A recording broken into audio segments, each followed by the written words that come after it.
Hello there, everyone.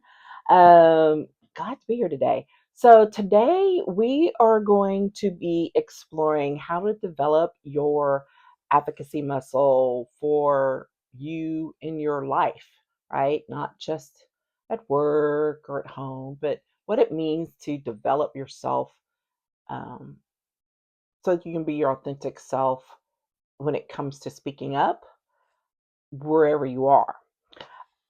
My name's Patricia.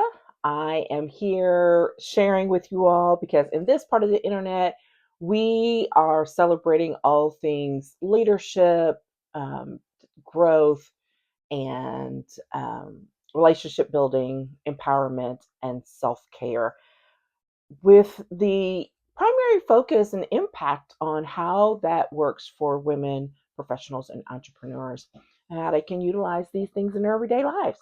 So that's what we're doing around here. Before we jump in, I want to remind you to press subscribe and like on this video as we get things moving along on this process, and I really appreciate your support. So, what is advocacy? And I kind of try to stay away from this word sometimes because I know it seems like a word that people don't understand or it sounds fancy, but it really isn't. It really and truly is what it is. It's advocating on behalf of an issue, a cause, a concern. It means speaking up, right? It's a way to use one word to talk about how you present yourself in speaking up for yourself, for others, for a cause, or whatever. What it is not, because a lot of times people want to go straight to, I'm like, oh, I can't do that. It is not a excuse to be confrontational. Advocacy can be confrontational sometimes, but it doesn't have to be. It is not an opportunity to bully someone into your way of thinking. That's not how it works. And it is not, oh, what's it's not a tool, because it is a tool. It is not a tool to be used haphazardly, because then it can diminish its meaning and its value for all who are trying to speak up for themselves, right? And because it can definitely be something that can be utilized to chill other people's ability to speak up. And we don't want that to happen. We've already talked about on another video that I'll link in the description about what the chilling effects are, um, when someone's telling you to shut up and don't speak up, right? And we don't want that. Um, why it matters is because of those things, right? Being able to speak up confidently on behalf of yourself, on behalf of others, matters because there are just times in our lives where it's necessary, where it may be, unfortunately forced upon you by the situation, by the facts that exist. And so you want to be ready to be able to exercise that muscle when the time comes. There's nothing worse than, this, when you show up for something and you're not prepared because you didn't know that it was going to go down that way. Well, it's the same thing. You don't always know when you're going to need to speak up on behalf of yourself or others, whether it be in the workplace or at the schoolhouse for your kids or in your own home. But you do want to be prepared to do it and to engage in that. And there are some things I want to talk about, that will help you along that way. One of the things is that remembering that you can advocate for yourself in all areas of your life.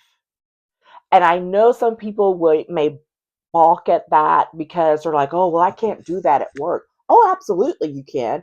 If you don't speak up for yourself at work, you're going to be like cream of mushroom soup, because you'll get walked on, you'll miss out on advancement opportunities, you'll miss out on, special projects. You have to be able to speak up for yourself, especially in the workplace, in order to show that, hey, I'm here and I want to let you know that I'm capable of doing X, or that I'm available to do these things. You don't get there just by expecting someone else to advocate for you. It can happen, and that is fantastic, but you should not expect that to happen all the time. That's what I'm saying. There are moments that, God bless them, we have someone who will speak up on our behalf in the workplace, but, bosses leave, supervisors leave, things change, and you still have to be able to exercise that muscle for yourself. So, hopefully we won't take a lot of time here to share some of those thoughts on how you can develop that muscle and then implement it on a regular basis, which is literally, first point. You must exercise your advocacy muscle. I mean, bottom line. And the only way you exercise it is by using it. Just like when you go to the gym, or, you want to, uh, it's really a skill. When you want to develop a skill more fully, you have to practice. And practice means sometimes it doesn't work out the way you want to. People will name it as failure. I name it as a learning opportunity.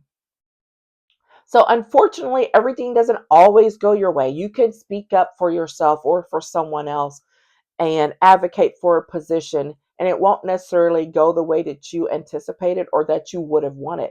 It doesn't make it a failure, though, because that very instant allows you to figure out what works and what doesn't work when you're speaking up. It lets you to helps you to identify the um, not just the scenario, but like what works in certain situations, or if you need to have some other support around you when that happens. There's so many ways to explore it, but the bottom line is you have to practice.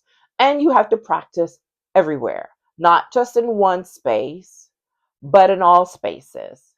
Because it doesn't everything's not always going to be linked to the next big promotion at work, right? It could be as simple as you getting a bill in the mail and you're like, what in the world is this? And you have to get on the phone and find a person. First of all, find a live person to speak to, and then say, hey, this is not right and I need it fixed. Guess what? That's being an advocate. That's speaking up. Because if you don't speak up, the result is you will have to pay a bill that you know is not right, but you will have to pay it, or otherwise it will, result in potentially services being disconnected. So don't ever think that you can't practice being a better advocate or speaking up, uh, or voicing your concerns on something, because it happens in everyday life. And sometimes we need to like look for opportunities to do it. Or even if it's not looking specifically, because that may seem like someone's generating something, that's not what I'm talking about. But perhaps it's the fact of engaging in some reflection work, which I love. I love a good journal opportunity. So maybe this is it for you, is to sit down and think about what are those opportunities, what are those times when you don't speak up and you wish you did. That's it. That's it. That's it. When are those times when you recognize there was an opportunity to speak up for yourself, for someone else, regarding an issue, a concern, a project, whatever, at work, in the community, at home, but you didn't? That's not an exercise in beating yourself up. It's an exercise in curiosity, so you can identify, because sometimes there are patterns, right? Some people may have absolutely no problem handling things with their kids at schoolhouse. They may have no problem speaking up at work, but let's say they serve on a nonprofit board and perhaps they kind of shy away because that they're still feeling their way, or they're not sure how to approach things, right? There can be scenarios where you do speak up more often than not, deliberately, right? Not just because um, you don't feel comfortable. There may be times where you don't, but then there are other times where you don't do it and you regret it. What are those? We all have them. We all have them.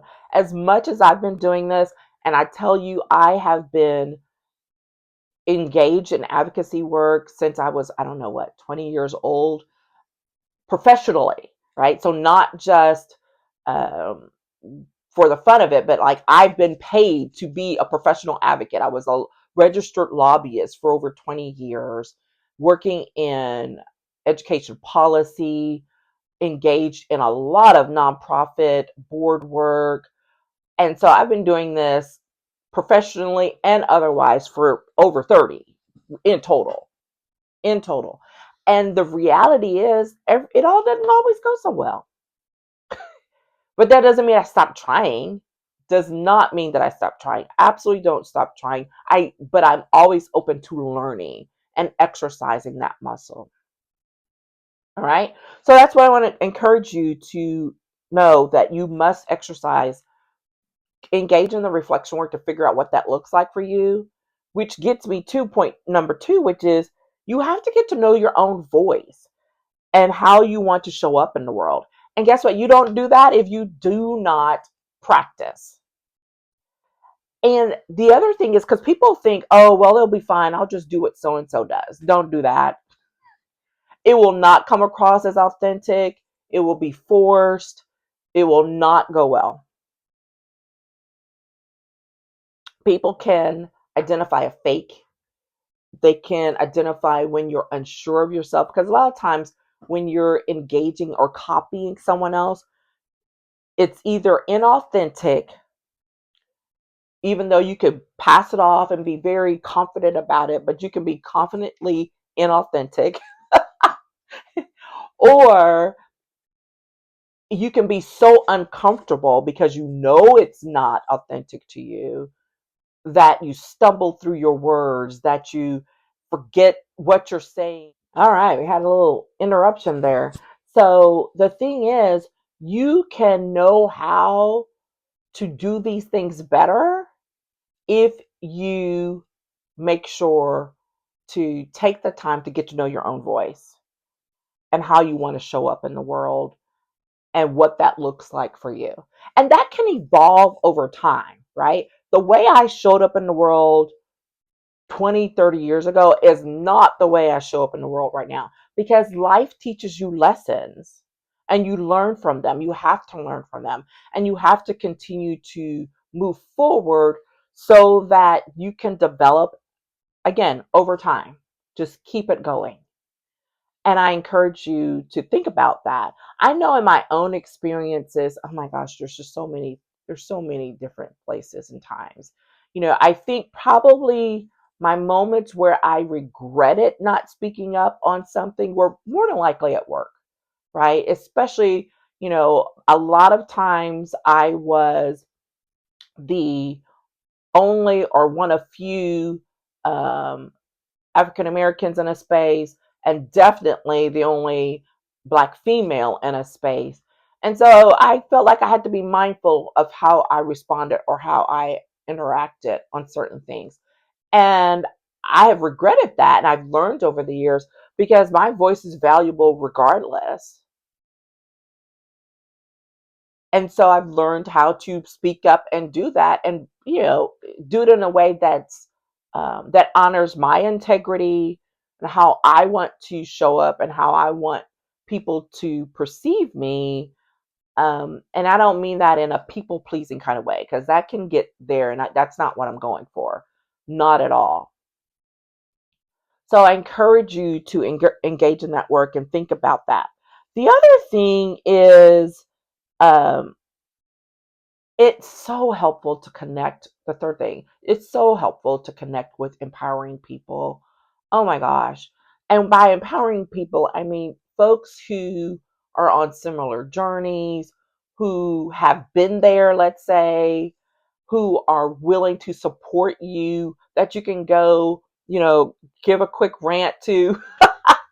And they can be mentors, they can be colleagues, or coworkers, a coach, a close friend. All of these types of people can help you to develop your own kind of community that allows you to exercise and practice a little bit with them, so that when it comes time to saying it in front of someone or in front of a group or on behalf of a person, like you've got that confidence, because you know that you have people who support you in the work that you do and the things that you say, and whether they agree with it or not, it's about supporting your ability to say it. Yeah. And that is the key thing that's getting lost so much in today's world. It's not just about making other people, uh,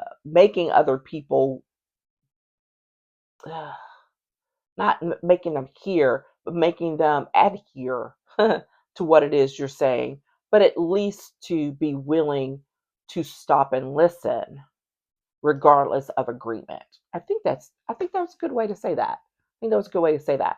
So, those are some of the things that I think about when I think about strengthening your advocacy muscle, practicing, getting to know your own voice, having some community and some support that will help, buoy you when you need it.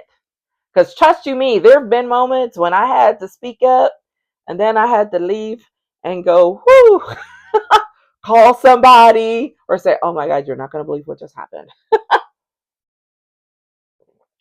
And to know, because it takes a lot of energy, right? Being an advocate is not always the easiest thing, especially considering whatever the space is. You know, I, I can think of times at work where I had to be an advocate for myself, for a project, for other people, for my staff.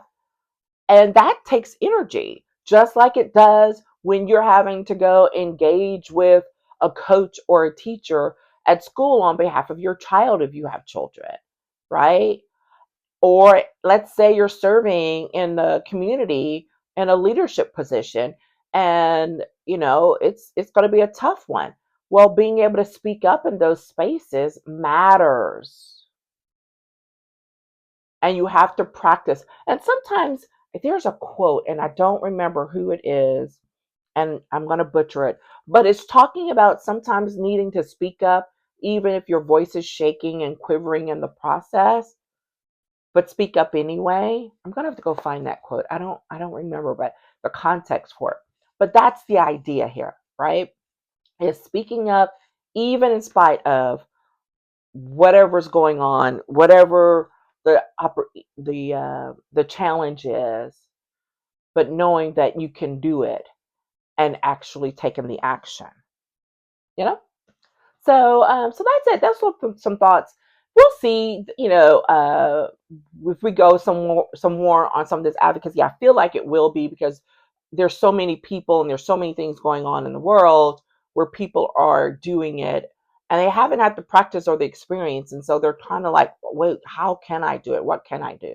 And so one of the things I will link in the description and all is access to, I'm trying to think. Yes, I think that I have an old coffee chat playlist that talks about advocacy and speaking up for yourself and others, particularly in the workplace.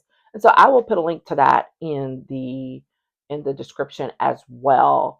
It's a great series from my Coffee Time Career Chat vault, as I call it, video library, and would love to get your thoughts and input on it. Okay, so there we are. Thanks for joining me today. And before we go, again, do not forget to go like and subscribe. And dare I ask you to share. because these are new things and old streets, I will say. I've been doing public speaking and video and all of that, but approaching it a different way right now. And so I'm enjoying this and would love to have you stay along for the ride. And also provide in the comments if you have some subjects or topics that you would like to have me explore or think about. I would be happy to consider them because this is the opportunity to do it and really have a chat about what that looks like in real life and situations that we all face and not just smoothing it over because it's often very messy and not pretty. And sometimes people just want to talk about the pretty way of dealing with things when there's so much more behind the scenes. So that's really what I want to dig into here. Remember always to celebrate yourself and everything that you do and all the greatness that you're doing it. And I look forward to chatting with you again later. Bye bye.